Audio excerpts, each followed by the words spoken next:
小朋友，今天要跟你们介绍一种海洋动物，你猜到了吗？它的名字叫做海豚。海豚是一种非常聪明和友善的海洋哺乳动物，也是世界上最受欢迎的动物之一。它们有着流线型的身体、光滑的表皮和漂亮的外观，通常呈现出蓝色、灰色或黑色的色调。海豚是游泳健将，能够以惊人的速度在海洋中遨游。海豚是一种社交性动物，喜欢群体生活，通常成群结队游泳。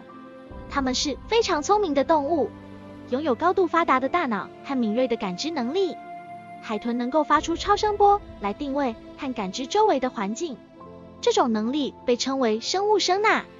海豚是肉食性动物，主要以鱼类、乌贼和其他海洋生物为食。它们通常在夜间或清晨活动，白天则会休息。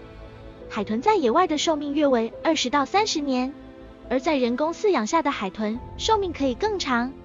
由于人类的过度捕捞和环境破坏，许多海豚种类都面临着威胁。现在，世界各地都在进行海豚保护计划，以保护这些美丽的动物和它们的生存环境。